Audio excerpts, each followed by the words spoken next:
السلام علیکم ورحمۃ اللہ وبرکاتہ۔ اعوذ باللہ من الشیطان الرجیم، بسم اللہ الرحمن الرحیم۔ الحمد للہ رب العالمین وسلام علی عبادہ الذین اصطفیٰ۔ درود بر محمد و آل محمد۔ اللہم صلی علی محمد و آل محمد۔ اعوذ باللہ من الشیطان الرجیم، بسم اللہ الرحمن الرحیم۔ یا ایھا الذین آمنوا کتب علیکم الصیام کما کتب علی الذین من قبلکم لعلکم تتقون۔ درود بر محمد و آل محمد۔ اللہم صلی علی محمد و آل محمد۔ آج ماہ رمضان المبارک کا 8واں روزہ ہے۔ ابھی تقریباً 30-35 منٹ کے بعد ہم لوگ کا 8واں روزہ بھی کمپلیٹ ہو جائے گا۔ ابھی جو میں نے قرآن کی آیت کی تلاوت کی ہے، یہ سورہ بقرہ کی آیت نمبر 183 ہے، جو مسلسل پہلے درس سے ریگولر تلاوت ہو رہی ہے، کیونکہ یہ آیت یہ ماہ صیام کے لیے ہی ہے۔ یا ایھا الذین آمنوا کتب علیکم الصیام کما کتب علی الذین من قبلکم لعلکم تتقون۔ اے ایمان والو، تم پر روزے کا حکم لکھ دیا گیا ہے جس طرح تم سے پہلے لوگوں پر لکھ دیا گیا تھا، یعنی کہ رسول اللہ صلی اللہ علیہ وسلم کی امت پر لکھ دیا گیا ہے، لیکن رسول اللہ صلی اللہ علیہ وسلم کے پہلے بھی جو امت تھی اس پہ بھی روزے کا حکم لکھ دیا گیا تھا، وہ بھی روزہ رکھتے تھے۔ اچھا، روزہ کس لیے اللہ نے لکھ دیا ہے، فرض کیا ہے؟ لعلکم تتقون، تاکہ ہم لوگ تقوی اختیار کریں۔ تقوی اختیار کریں سے مراد کہ ہم لوگ متقی ہو جائیں۔ متقی ہو جانے سے مراد کہ وہ جو تقوی کی کوالٹی ہے، جب ہم روزہ رکھیں گے تو میرے اندر ایک کوالٹی ڈیولپ کرے گی جس کا نام ہوگا تقوی۔ تقوی عمل کا نام نہیں ہے، یہ کل بھی میں نے تھوڑا سا بتایا تھا۔ تقوی ایک کوالٹی کا نام ہے۔ جب وہ کوالٹی اپنے اندر ہم ڈیولپ کر لیں گے تب ہم کہلائیں گے متقی۔ اور آیت میں یہی ہے لعلکم تتقون، تاکہ تم لوگ متقی ہو سکو۔ جمع ہے ڈھیر سے، مطلب بہت سارے متقین مل گئے تو متقین۔ تو اصل میں روزہ رکھنے سے جو کوالٹی ڈیولپ ہوگی ہمارے اندر، وہ کیا ہوگی؟ تقوی کی۔ جب ہم روزہ رکھیں گے تو کون سی کوالٹی ڈیولپ ہوگی؟ تقوی کی۔ جب تقوی کی کوالٹی ڈیولپ کر لیں گے تو اس کا کوئی نہ کوئی کام پڑے گا۔ پہلے یہ بات ہو چکی ہے، لیکن تھوڑا سا اس پہ اور کر دیا جاتا ہے کہ وہ ریپیٹ ہوتی رہے بات، یاد دہانی کے طور پہ۔ تو جب ہم روزہ رکھ رہے ہیں اور تقوی کی کوالٹی ڈیولپ ہو گئی، تو اب اس تقوی کی کوالٹی کا کرنا کیا ہے؟ ایک کوالٹی ڈیولپ ہوگی نا، جیسے مثال دیں، کھانا پوری دنیا میں ہر جگہ بنتا ہے، پیاز تقریباً ہر کوئی استعمال کرتا ہے۔ اگر پیاز کا استعمال ایسا ہو کہ اس کو پہلے آپ مہین مہین کاٹیں، ٹھیک ہے، کاٹنے کے بعد اس کو گھی میں یا تیل میں اس کو بھونیں۔ پیاز بھوننا تو ہر کوئی جانتا ہے تقریباً۔ تو پیاز بھونتی ہے تو کیا ہوتا ہے؟ اس میں کیا تبدیلی آتی ہے؟ سفید پیاز لال ہو جاتی ہے، یہی اس کی پہچان ہے۔ اگر کوئی سفید ویسے ہی تازی پیاز کاٹ کے کہے کہ لیجئے میں نے بھون دیا، تو آپ یقین کریں گے؟ اگر اس کی معرفت ہے آپ کو، دیکھیں معرفت بھی دھیرے دھیرے اسی کے ساتھ واضح ہوتی جائے گی۔ اگر بھونی ہوئی پیاز کی معرفت ہے تو آپ کو بغیر بھونی پیاز کوئی دے دے گا تو آپ مانیں گے؟ نہیں نا، ہم سے کہیں گے نہیں کہ بھونی ہوئی نہیں ہے۔ بہرحال اب پیاز بھون گئی، تو جو پیاز بھوننے کا مقصد تھا تو یہی تھا کہ اس کو ایسے رکھنا ہے یا اس کو کہیں استعمال کرنا ہے۔ اس بھنی ہوئی پیاز کو گوشت میں یا کہیں ڈالنا ہے نا، تو اس کی منزل مقصود یہ نہیں ہے کہ بھون کے بس رکھ دیا جائے۔ تو اسی طرح جب ہم نے تقوی اختیار کر لیا، جیسے اس پیاز کے اندر تبدیلی آئی، بھننے کے بعد براؤن ہو گئی، کڑی ہو گئی، میرے اندر تقوی نہیں تھا، ہم نے روزہ رکھا، روزہ رکھنے کے بعد اللہ تعالیٰ نے مان لیجیے ہم لوگ کو تقوی عطا کر دیا۔ اب جب تقوی عطا کر دیا تو اب اس تقوی کا کہیں استعمال کریں گے ویسے ہی جیسے اس بھنی ہوئی پیاز کا کہیں استعمال کرنا تھا، کریں گے نا استعمال تقوی کا، تو وہ کہاں کریں گے؟ یہ ہم لوگ کی 2-3 دن سے وہی بات چل رہی تھی، آج وہی شروع ہوگا کہ اس کا استعمال کیا ہے۔ اس کا استعمال ہم آپ کو ہنٹس دے دیں کہ قرآن کی جو سورہ بقرہ کی دوسری سورہ کی جو شروع کی آیت ہے، بسم اللہ الرحمن الرحیم، الف لام میم، ذالک الکتاب لا ریب فیہ ھدی دیکھیں یاد آیا وہ بات کہ یہ ہدایت ہے کس کے لیے؟ متقین کے لیے۔ متقین یعنی کہ جنہوں نے تقوی اختیار کیا ہے۔ تو اب تقوی، جب ہم نے روزہ رکھا، ہمارے اندر تقوی کی کوالٹی ڈیولپ ہو گئی، تو اب ہمیں سب سے پہلا کام کیا کرنا ہے کہ قرآن سے ہدایت لینا ہے، کیونکہ یہ ہدایت کرتی ہی ہے متقین کو۔ اسی طرح قرآن سے اگر ہمیں ہدایت لینا ہے، اہل بیت سے ہدایت لینا ہے، تو اس کا ایک پروسیس ہے۔ یہ بات مطلب اس کو سمجھیے، دین کا مطلب دین ہمارے لیے بس اتنا نہیں ہے کہ بس وقت آیا ہم نے کوئی ذکر کر لیا، کچھ حرکت کر لی تو سمجھ لیا کہ میں نے دین کا کام مکمل، جبکہ حقیقتاً آپ دیکھیں گے تو وہ حرکت بھی آپ کی کسی سبب کے وجہ سے ہے، بے وجہ حرکت نہیں ہے۔ جیسے مثلاً اگر یہ کہا جاتا ہے کہ ہم حج کرنے جائیں گے تو ثواب ملے گا، ثواب میں ملے گا کیا؟ ثواب میں کچھ ملے گا نا، صرف ثواب سے بات نہیں بنے گی۔ ثواب میں یہ ملے گا کہ جب آپ اللہ کی راہ میں سفر کریں گے تو آپ متقی ہوں گے، آپ اپنے کو اللہ کی طرف ہجرت کر رہے ہیں، مطلب اب تک آپ دنیا داری میں لگے تھے لیکن آپ نے اپنا سفر اب اللہ کی طرف کر دیا۔ جیسے کہا تھا زیارت کرنے جائیں گے تو اتنے حج کا ثواب، تو وہ ثواب ایسے نہیں ہے کہ ثواب آپ زیارت پر جائیں گے، خالص زیارت اگر کریں گے تو آپ واقعی میں اللہ کی طرف ہجرت کر رہے ہیں۔ بات سمجھ رہے ہیں؟ یہ ثواب ہے اس کا۔ تو اب آپ دیکھیے کہ جیسے مان لیجیے آپ زیارت کرنے گئے تو کیا واقعی آپ اللہ کی طرف ہجرت آپ نے کی؟ دنیا کی محبت آپ کے دل سے نکلی؟ ایک سبب کے تھرو آپ نے ایک سفر کیا تھا نا، تو جس وجہ سے سفر کیا تھا تو وہ ملا آپ کو؟ اگر نہیں ملا تو پھر کریے۔ جو ضرورت سے جو کام آپ انجام دے رہے ہیں تو اس کو کرنا ہی پڑے گا آپ کو۔ تو آپ اگر روزہ رکھ رہے ہیں، متقی نہیں ہو رہے، تو اسی لیے ہے آپ علماء کی کتابیں جب پڑھیں گے تو اس میں یہی ہے کہ آپ روزہ زیادہ سے زیادہ رکھیں، سادے دن میں بھی۔ ماہ رجب شعبان کے جو اتنے روزے کی فضیلت ہے وہ اسی لیے کہ انسان کے اندر تقوی کی کوالٹی بڑھتی جائے، یہ کم نہ ہو، کیونکہ تقوی جو ہوتا ہے، تقوی بڑھنے کی چیز ہے، ایک پودے کی طرح ہے۔ جیسے قرآن کی آیت ہے کہ متقی کو ان کے حصے کا اور تقوی اللہ عطا کرتا ہے، یعنی کہ یہ بڑھنے کی چیز ہے، ایسا نہیں کہ یہ کم ہونے مطلب جو مل گئے تو نہیں رہے گا، یہ بڑھتے رہنے کی چیز ہے تقوی۔ بہرحال کل جہاں پہ ہم لوگوں نے چھوڑا تھا بات یہ تھی کہ سورہ بنی اسرائیل کی 22 نمبر کی آیت ہوئی تھی، جس میں یہ تھا کہ اللہ کے علاوہ کسی اور کو الہ نہ بنانا، ورنہ ہوگا کیا؟ نہیں تو ملامت زدہ ہو کے بیٹھا رہ جائے گا۔ لا تجعل الہا مع اللہ، لا تجعل مع اللہ الہا آخر فتقعد مذموما مخذولا۔ الہ پہ بات ہوئی تھی کہ لا تجعل مع اللہ ہے الہا آخر، جو ہم لوگ کلمہ پڑھتے ہیں کہ لا الہ الا اللہ، تو کل کسی کو بات یاد ہے کل کی اس کا ترجمہ کیا تھا؟ سوائے اللہ کے کوئی الہ نہیں ہے۔ الہ ہے تو صرف اور صرف اللہ کی ذات۔ اسی سے ہم نے یہ بھی بتایا تھا کہ اگر شرک ڈھونڈنا ہے تو یہیں پہ آپ ڈھونڈ لیجئے۔ اگر الہ آپ کسی اور کو بنائیں گے تو اس کا مطلب کہ آپ نے خود اللہ میں شریک کر دیا ہے۔ جب الہ آپ کو پتہ ہوگا تب تو نہیں بنائیں گے کسی اور کو، تب آپ سمجھیں گے یہی معرفت ہے۔ جیسے کہ امام کی معرفت ہوئی تو نبی کی ہوئے گی، نبی کی ہوئی تو اللہ کی معرفت ہوگی، بغیر معرفت کے کچھ ہونا نہیں ہے۔ تو اس میں جو چیز تھی اس کا تھوڑا سا ہم ہنٹ دیتے ہیں۔ الہ لا الہ الا اللہ، ٹھیک ہے؟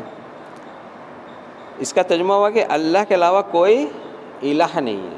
تو الہ جو ہے، الہ اصل میں لیں گے تو حاکم پر لیں گے کہ اللہ کے علاوہ میرا کوئی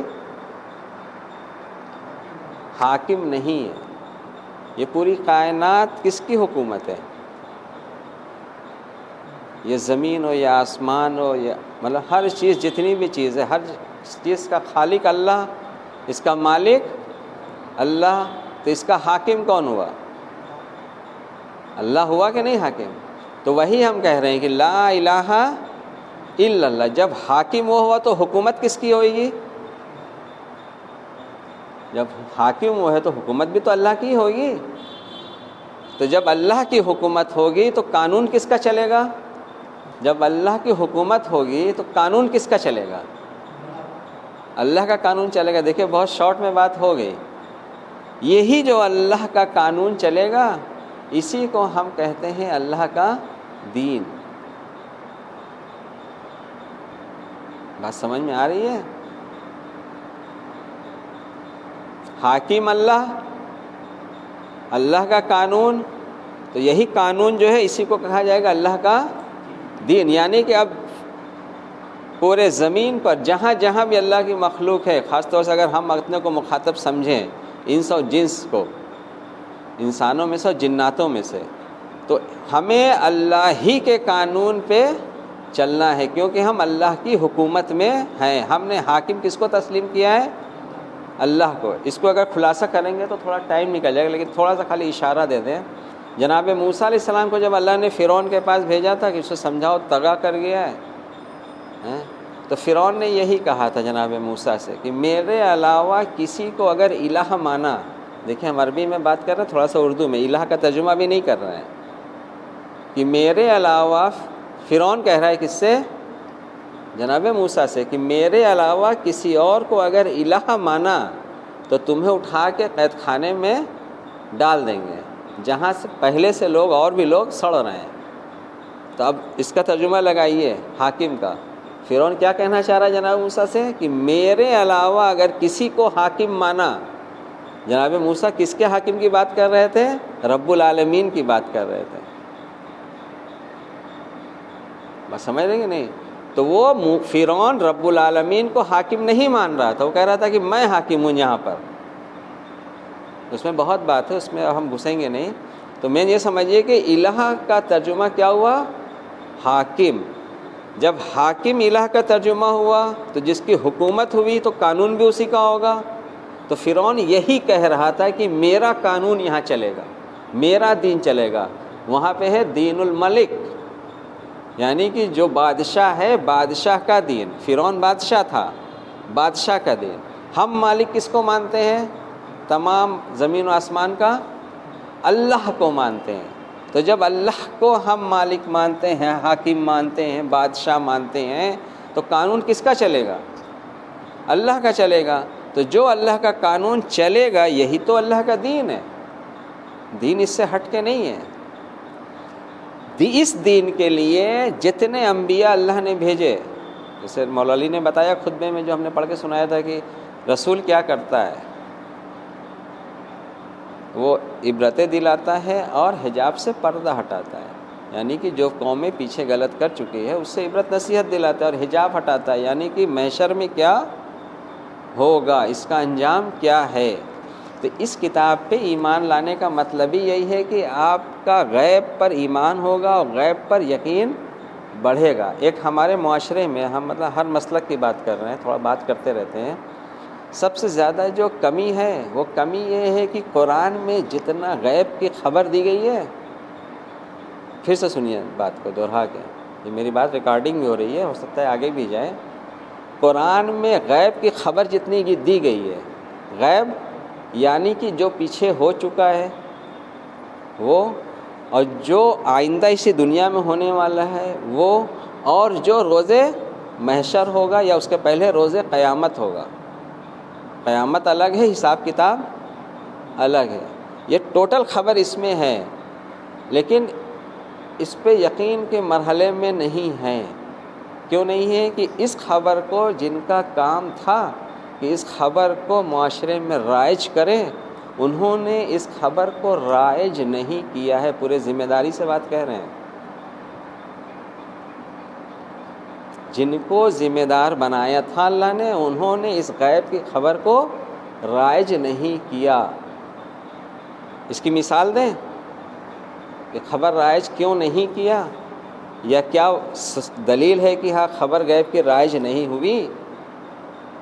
ہم آپ سے سوال کرتے ہیں غیب کا، ٹھیک ہے؟ روز محشر بادشاہت کس کی ہوگی؟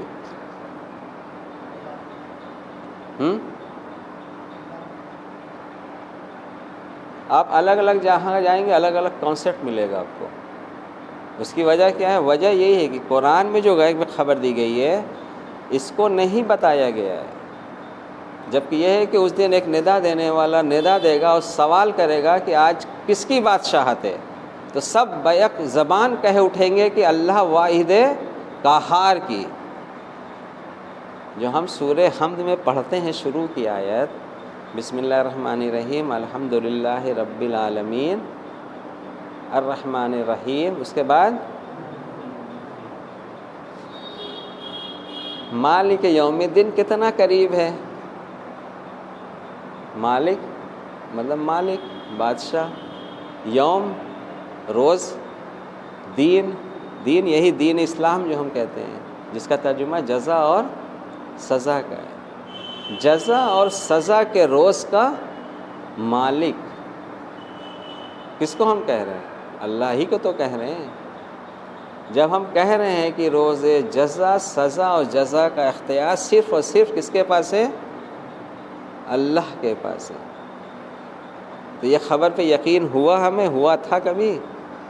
اگر ہوا ہوتا تو پھر تو سورہ تکاثر والی بات کہہ رہے ہیں کہ سورہ تکاثر میں جو باتیں بیان کی گئی ہے کہ تم لوگ ایک دوسرے سے بڑھ چڑھ کر جو دنیا حاصل کرنے میں لگے ہو، اس کا انجام جہنم ہے. بات سمجھ رہی نہیں؟ اور تم جہنم دیکھ کے رہو گے، اور بالیقین تم یقیناً جہنم دیکھ کے رہو گے. اور اگر تمہارا، بہت دھیان سے سنیے یہاں پوائنٹ، کہ جب یقین ہوتا ہے تو یقین کے بنا پر عمل کیسے بدلتا ہے انسان کا، کہ اس عمل کا یقین ہوتا کہ اس کا انجام یہ ہے تو تمہارا طرز عمل یہ نہ ہوتا. مثلاً اس کو اور آسانی کر دیں، 5 مالے کی بلڈنگ ہوتی ہے عموماً ہم لوگ کے بنارس میں، مکان بھی ہوتا ہے. 5 منزل کے اوپر سے کوئی کود جائے یا کسی سے کہا جائے کہ کود جاؤ، تو کودنے والا کودے گا؟ کیوں نہیں کودے گا؟ تھوڑی سی پھر وہی معرفت دیکھیے، سیکھ لیجیے. اگر معرفت ہوگی تو نہیں کودے گا. کیا معرفت ہوگا کیا اس کا کودے گا تو نقصان ہوگا، موت بھی آ سکتی ہے.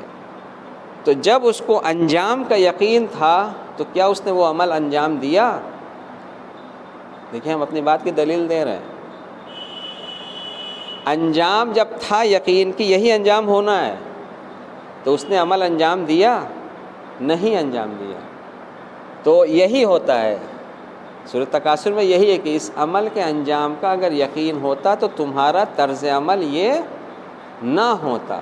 تو اگر ہمیں اللہ کی حاکمیت، اس دن جو روز جزا و سزا کا دن ہے، اس دن کی حاکمیت کا اللہ پر یقین ہوتا کہ اللہ اس روز کا حاکم مالک ہے، جسے ہم کہتے ہیں سورہ حمد میں مالک یوم الدین، روز جزا و سزا کے دن کا مالک. اگر ہمیں یقین ہو کہ وہی فیصلہ کرنے والا ہے، میری طرف سے کوئی حمایت کرنے والا نہیں ہے، تو انسان اپنے اعمال کو یہاں سدھارے گا یا نہیں سدھارے گا؟ تو عمل کی کوتاہی کی وجہ کیا بنی؟ کہ غیب پر یقین نہیں ہے. میں نے سوال کیا قائم کیا تھا کہ اگر قرآن کی غیب پہ یقین ہو تو انسان کا یہاں پر طرز زندگی بدل جائے گا. اور ہم لوگ یہاں بیٹھے بھی اگر بات بھی کر رہے ہیں تو اس کا بھی ایک مقصد ہے. مقصد یہی ہے کہ طرز زندگی بدلے، ماحول بدلے، زندگی گزرے تو اللہ کی عبادت میں گزرے. ایسا نہ ہو کہ نام ہو کہ ہم کلمہ پڑھ رہے ہیں لا الہ الا اللہ اور عبادت کر رہے ہیں طاغوت کی، شیطان کی. یہ نہیں ہونا چاہیے، کیونکہ اس کا بھی ایک نتیجہ ہوتا ہے. وہ نتیجہ جو ہوگا غیر کی عبادت کرنے کا یہ ہوگا کہ آپ کے ہاتھ سے آپ کی زمین نکل جائے گی، آپ کو خبر بھی نہیں ہوگی. ابھی آپ کو لگ رہا ہے کہ آپ کی زمین آپ کے اختیار میں، آپ کے نام ہے، آپ کے ابا کے نام تھے، آپ کے دادے کے نام ہے، آپ ہے. لیکن اللہ کی بندگی سے نکلنے کا انجام یہاں تک، میں اپنی طرف سے نہیں کہہ رہا ہوں، قرآن کا نچوڑ بتا رہا ہوں کہ ایک نسل دو نسل کے بعد یہ زمین آپ کے ہاتھ سے نکل جائے گی. یہ بھی ہوگا، یہ ہمارے عمل کا ہی نتیجہ ہوگا. ایسا نہیں ہے کہ یہ سب اچانک ہوتا ہے، کچھ اچانک نہیں ہوتا ہے، سب دھیرے. جس طرح سے ایک پیڑ میں پھل نکلتا ہے تو پھل نکلنے کا ایک پروسیس ہوتا ہے. پہلے آپ نے بیج بویا زمین میں، بیج سے پودا بنے گا، پودا سے تھوڑا بڑا ہوگا، پھر بڑا ہوگا، اس کی حفاظت کریں گے. تو اب کسی پیڑ کی پھل کی میعاد ہے کہ 8 سال 10 سال 5 سال 15 سال 20 سال 40 سال بعد پھل نکلے گا تو نکلے گا.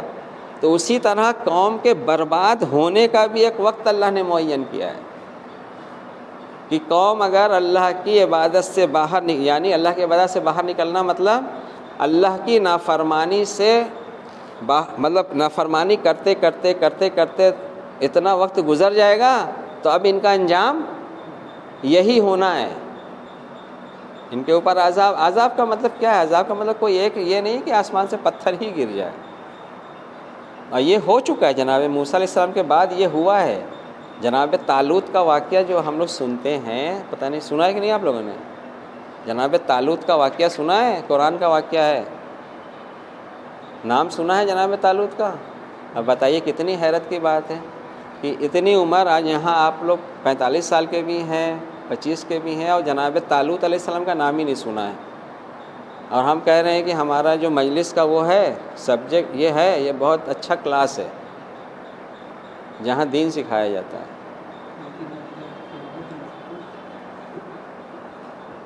تو اب وہی بات بتائیے کہ جن کو ذمہ داری دی گئی تھی وہ ذمہ داری نبھا رہے ہیں. مولا علی کے قول کے مطابق کہ قرآن کے قصص سے موعظہ حاصل کرو. تو جب جناب طالوت کا واقعہ ہی نہیں مقرر نے بیان کیا تو اس سے عوام نصیحت کیا لے گی؟ یہ کس کی نافرمانی کر رہے ہیں لوگ؟ مولا علی کے حکم کی نافرمانی کر رہے ہیں کہ نہیں کر رہے ہیں؟ جب مولا علی نے یہ کہہ دیا کہ قرآن کے قصص سے موعظہ حاصل کرو، اور آپ لوگ کہہ رہے ہیں ابھی تک جناب طالوت کا نام ہی نہیں سنا ہے، تو ہم لوگ ایسی جگہ تو نہیں رہ رہے کہ جہاں مجلس نہیں ہوتی ہے. تھوڑا سا دیکھیں لہجہ تلخ ہو جاتا ہے، اس وجہ سے ہو جاتا ہے کہ ہم اپنی بات کرتے کرتے پھر مطلب ادھر آ جاتے ہیں کہ جہاں سے ہمیں غلط چیز سکھائی جاتی ہے. مطلب صحیح چیز نہیں سکھائی جاتی، اس کا مطلب کہ وہاں پہ غلط ہی سکھایا جاتا ہے. پھر تو اگر میں یہاں پہ بولوں گا تو یہاں پہ تو سب کو میں جھوٹ ہو گیا، یہاں پہ قرآن جھوٹ ثابت ہو جائے گی. یہ کس کا نام لے رہے ہیں؟ کون سے طالوت تھے بھائی کہ آج تک ہم لوگوں نے سنا؟ یہی بس جانتے ہیں. کہنے والا تو یہاں تک کہہ دے گا، ہماری قوم کا ہی آدمی کہے گا یہ کون سے طالوت کی بات کر رہے ہیں جو آج تک ہم مولانا لوگ کے منہ سے نہیں سنا ہے، ان کے منہ سے سن رہے ہیں، کہہ رہے ہیں قرآن کا واقعہ ہے. بہرحال جناب طالوت کا واقعہ ایسا ہے کہ جناب موسیٰ کے بعد کا یہ واقعہ ہے. جناب طالوت کے لشکر میں جناب داؤد تھے 12-13 سال کے. جناب داؤد جناب سلیمان کے والد. تو ہوا یہ کہ ایک بادشاہ مسلط ہو گیا ان کی قوم پر، بنی اسرائیل پر، جس کا نام تھا جالوت. اس ٹائم کا سپر پاور تھا، سمجھ لیجیے، بہت طاقتور. تو جب مسلط ہوا تو اس نے بنی اسرائیل کے زمین پہ قبضہ کیا. پہلے ان کے جوانوں کو قید خانے میں ڈال دیتا تھا یا قتل کر دیتا تھا، اب بوڑھوں کو چھوڑ دیتا تھا. جو عذاب بتا رہے ہیں آپ کو کہ عذاب کیسے ہوتا ہے جب انسان اللہ کی عبادت سے نکلتا ہے تو دھیرے دھیرے دھیرے دھیرے کرتے کرتے. اور یہ ہم بتا دیں آپ کو، یہ مجھے اپنے انڈیا میں دکھ رہا ہے. السلام، یہ جو میں آپ کو واقعہ بتا رہا ہوں یہ انڈیا میں مجھے دکھ رہا ہے کہ ہونے والا ہے، کہ آپ کی زمین آپ کے ہاتھ سے نکل جائے گی. پھر آپ کو وہی کام کرنا پڑے گا، تبھی نکلے گی، لڑنا پڑے گا. تو وہ زمین نکل گئی تو قوم والے جو بوڑھے تھے بنی اسرائیل کے، یہ گئے وقت کے جو اس ٹائم نبی تھے کہ ہم کیا کریں. ہمارے لیے ایک اللہ سے کہیے کہ ایک امام مقرر کر دیں. اب دیکھیں بات کہاں سے کہاں نکل گئی. اب مجبور ہیں, نہیں اس کو روک نہیں سکتے, اس کو کہنا ضروری ہے. تو انہوں نے کہا ٹھیک ہے. تو انہوں نے اللہ سے دعا کیا, تو اللہ نے ایک نام بتایا کس کا؟ طالوت کا. نبی نے, اس ٹائم کے نبی نے طالوت کہ طالوت تمہارا امام. تو بنی اسرائیل کہیں کہ یہ کیا, یہ تو مطلب ایک بھیڑ چرانے والا ہے, اس کو بنا دیا. بنانا تو ہم میں سے بناتا. تو پھر اللہ نے کہا تو کہا تو تمہیں نے تھا کہ اللہ سے کہو کہ بنو, اللہ نے بنایا تو اب مانو. بہرحال مان لیا. مانا تو ہوا کیا؟ جناب طالوت کو جب امام مانا تو کیا ہوا؟ تو انہوں نے ایک لشکر تیار کیا. دیکھیں یہاں سے امامت کا بھی آپ کو وہ مل جائے گا. یہ امامت کیا ہوتی ہے, معرفت کیا ہوتی ہے امام کی. ایک لشکر تیار کیا کہ ہم ان سے لڑیں گے. اور جب لشکر چلنے لگا تو جناب طالوت نے ایک شرط رکھی کہ دیکھو ہم لوگ یہاں سے چل تو رہے ہیں, ایک بیچ میں ایک ندی آئے گی, خبردار وہاں سے کوئی پانی نہیں پیے گا. اگر جو بھی پانی پیے گا وہاں سے تو وہ ہم میں سے نہیں ہوگا. ہاں یہ کہ اتنی پیاس لگی ہو کہ کاغذ چلو پی لو تو پی لو کہ پیاس بجھ جائے, بس اس سے زیادہ نہیں. لیکن جب لوگ وہاں پہنچے, اتنی دیر میں پہنچے ہیں کہ اتنا ہانپتے کانپتے پیاس سے برا حال تھا. زیادہ تر لوگوں نے جو جناب طالوت کے ساتھ تھے انہوں نے پانی پیٹ بھر کے پیا.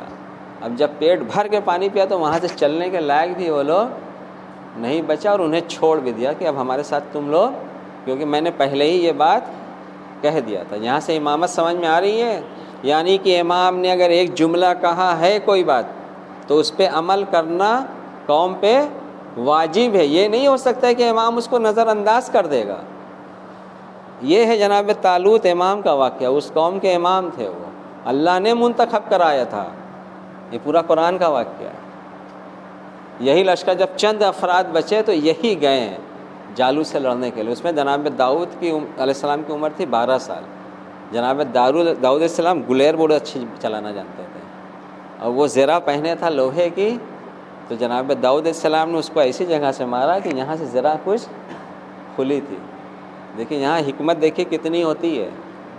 تو جناب داؤد علیہ السلام نے اتنا نظر رکھ کے گلیر چلائی کہ ایک اس کو لگا ہے بس, اور تاڑ سے گر کے مر گیا.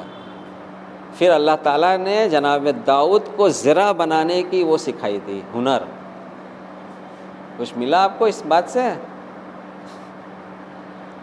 وہ جالوت زرہ پہنے تھا لوہے کی, زرہ کی کمی ڈھونڈ کے جناب داؤد نے اسے ایک گلیر ماری بس, وہ مر گیا.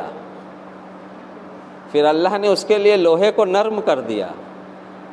یعنی کہ اب جناب داؤد علیہ السلام جیسی زرہ بناتے تھے اس وقت کوئی نہیں بناتا تھا. پتہ نہیں آپ لوگ سمجھ پائے کہ نہیں کیا ہم سمجھانا چاہ رہے ہیں. بہرحال جناب طالوت علیہ السلام کا واقعہ اس لیے سنایا کہ وہ زمین, اس ٹائم کا جو جالوت تھا وہ زمین پہ قبضہ کرتا تھا. لیکن جب قوم پلٹ کے آتی ہے واپس پھر اللہ کی عبادت کی طرف, پھر اس کو مل جائے گی. لیکن اس کے لیے اس نے ہی محنت کرنی پڑے گی. اور عذاب اللہ تعالیٰ کا بہرحال آتا ہے, دھیرے دھیرے کر کے وہ عذاب آتا ہے. عذاب کو عذاب نہیں سمجھے آدمی تو یہ بات الگ ہے. وہ بھی ایک معرفت کا ذریعہ ہوتا ہے کہ آپ جو کام کر رہے ہیں اس کام میں اگر کوئی بگاڑ آ رہا ہے تو بگاڑ کی ایک جھلک دکھتی ہے دور سے. مثلا آپ جس کام کے ماہر ہیں, اگر کوئی کام وہ غلط کر رہا ہے دور سے تو آپ اس کو دیکھتے ہی سمجھ جائیں گے یہ حرکت کرنے جا رہا ہے تو یہ ہوگا. نتیجہ اس کا ابھی ہوا نہیں ہے لیکن آپ اس کا نتیجہ جان رہے ہیں کہ دیکھو ابھی یہ حرکت کر رہا ہے تو یہی ہوگا, اور اس کو دیکھو عقل نہیں ہے یہ کیے جا رہا ہے. یہ کیوں آپ کہہ رہے ہیں؟ کیونکہ آپ کو اس چیز کی معرفت ہے. آپ جان رہے ہیں کہ اگر یہ ہوگا تو یہ ہوگا. اس کو ہو سکتا ہے اس کے لیے یہ علم غیب ہو کہ ابھی تو ہم نے کیا نہیں, آپ کو کسے پتا کہ یہی ہوگا. لیکن وہ اس کی معرفت ہوتی ہے کہ ہاں یہ کریں گے تو یہ ہوگا. چلیے واپس اپنی بات کی طرف آتے ہیں. تو الہ کا مطلب ہوا حاکم.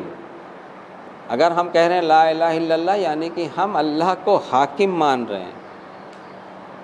یہ دنیا میں اللہ کی حکومت, ٹھیک ہے, یہی جائے گی ولایت. جب یہ سمجھ لیں گے آپ تو مولا علی کی جو ولایت ہے تب سمجھ میں آئے گی مولا علی کی ولایت کسے کہتے ہیں. مولا علی کی ولایت خالی یہ نہیں ہے کہ آپ نے مجلس میں نعرہ لگا لیا تو مولا علی کی اپنے ولایت قبول کر لیا. ولایت قبول کرنے کا مطلب یہ کہ آپ کو صرف اصل ولایت اللہ کی ہے, اللہ ولی، اللہ کا رسول ولی، اور وہ جو حالت رکوع میں زکوٰۃ ادا کرتا ہے.